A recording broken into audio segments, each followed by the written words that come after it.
আসসালামু আলাইকুম ওয়া রাহমাতুল্লাহ। সম্মানিত দর্শক শ্রোতা, মানুষ ঝগড়া, বিবাদ, মামলা, মোকদ্দমা করার আগে এই স্বপ্নগুলো দেখে থাকে।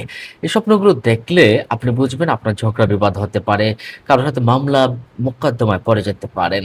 এজন্য সাবধান হওয়ার জন্য আজ আপনাদেরকে এই ভিডিও নিয়ে হাজির হয়েছি। স্বপ্নে আল্লাহ পাক রব্বুল আলামিন কিছু আকার ইঙ্গিত দিয়ে থাকেন। যারা জানে, যারা বুঝে তারাই কেবলমাত্র এর থেকে সাবধান হতে পারে।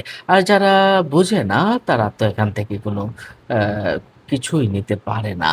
আল্লাহ সুবহানাহু ওয়া তাআলা স্বপ্নযুগে তিনি নবুয়াতও স্বপ্ন যুগে ওহী প্রেরণ করতেন। নবী এবং রাসূলদের উপরে সুবহানাল্লাহ, সুবহানাল্লাহ। তো স্বপ্ন হচ্ছে নবুয়তের ৪৬ ভাগের ১ ভাগ এবং এই স্বপ্ন দ্বারাই মানুষকে আল্লাহ পাক রব্বুল আলামিন বিভিন্ন কিছু দেখিয়ে থাকেন। আপনি যদি আলেম লোককে অসন্তুষ্ট বা রাগান্বিত দেখেন তাহলে বুঝবেন আপনার ঝগড়া বিবাদে লিপ্ত হওয়ার সম্ভাবনা আছে অথবা মামলা মোকদ্দমা পড়ে যাওয়ার সম্ভাবনা আছে।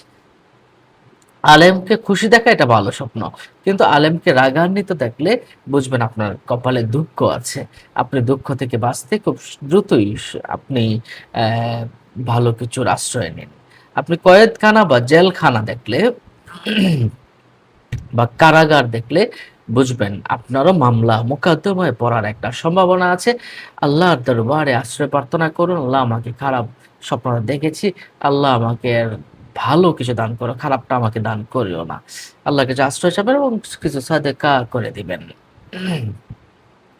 আপনি যদি এমনটা দেখেন আকাশটা লাল হয়ে আছে, তাহলে বুঝবেন আপনারও বুঝি বিবাদ, বিসম্বাদ এবং ঝগড়া খুব চরম আকার, তুমুল আকারে ধারণ করবে এবং মামলা মোকদ্দমা তো হবেই। এমনটা আপনি যদি দেখেন।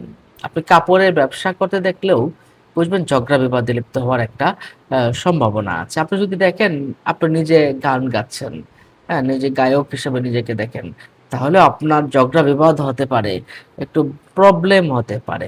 আপনি যদি এমনটা দেখেন যে প্রচন্ড ঝড় তুফান হচ্ছে। প্রচন্ড ঝড় তুফানের পরে আপনার ঘরটা উড়ে পড়ে যাচ্ছে। হ্যাঁ, বা ঘর পড়ে যেতে দেখছেন। এমনটা দেখলেও আপনি সাবধান হয়ে যাবেন। কারণ হলো আপনার ঝগড়া বিবাদ, মামলা মোকদ্দমা হতে পারে। আপনার একটু সাবধান হতেই হবে। মানুষ যখন ঝগড়া বিবাদে লিপ্ত হয়, আল্লাহ সুবহানাহু ওয়া তাআলা বিভিন্ন আকার ইঙ্গিতে তাকে জানিয়ে দেন, "তুমি সাবধান হয়ে যাও। অনর্থক কথাগুলো ছেড়ে দাও এবং বিপদ-আপদ হতে পারে। তুমি একটু নিজেকে সংযত রাখো।" যারা জ্ঞানী, যারা বুদ্ধিমান তারা নিজেকে সংযত রাখে। যারা জ্ঞানী নয় তারা কি করে বুঝবে? তাহলে আপনি যদি ঘরে যদি কোনো নকশা, আর্ট করতে দেখেন, তাহলে আপনি সাবধান হয়ে যাবেন, ঝগড়া বিবাদ হতে পারে। আপনি কুকুরকে যদি জবেহ করতে দেখেন, কুকুরকে জবেহ করা দেখাটা এটা আপনার বিবাদ, ঝগড়ার একটা আলামত ও মামলার আলামত। আ আপনি যদি এমনটা দেখেন সোনার একটি ঘর দেখলেন, স্বর্ণের একটি ঘর তৈরি করতে দেখলেন, তাহলেও আপনি মামলায় পড়ে যেতে পারেন। মামলায় পড়ে যাবেন, মোকদ্দমায় পড়ে যাবেন। হ্যাঁ? বিবাদ-বিস্বাদে পড়ে যাবেন। এরপরে আপনি ক্ষেত বা জঙ্গলে পূর্ণ দেখেন, মানে একটা ক্ষেতে অ্যা জঙ্গলে পূর্ণ হয়ে আছে, জঙ্গল বেঁধে আছে। তাহলে বুঝবেন আপনার একটা সমস্যা আছে। মামলা পড়ে যেতে পারেন, মোকদ্দমায়, বিবাদে, ঝগড়া বিবাদে পড়ে যাওয়ার কিছু সম্ভাবনা আছে। হ্যাঁ? চোর দেখলেও আপনি সাবধান হয়ে যাবেন।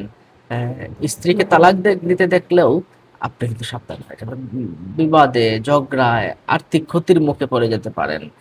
সম্মানিত দর্শক ও শ্রোতা, আমরা সংক্ষেপে মামলা, মোকদ্দমা এবং ঝগড়া বিবাদে পড়ার কিছু আলামতের কথা বললাম, কিছু স্বপ্নের কথা বললাম। আপনাদের কোনো প্রশ্ন থাকলে আমাদের কমেন্ট বক্সে প্রশ্ন করতে পারেন। আসসালামু আলাইকুম ওয়া রাহমাতুল্লাহি ওয়া বারাকাতুহু। এমন ধরনের ভিডিও পেতে চ্যানেলটিকে সাবস্ক্রাইব করে রাখুন।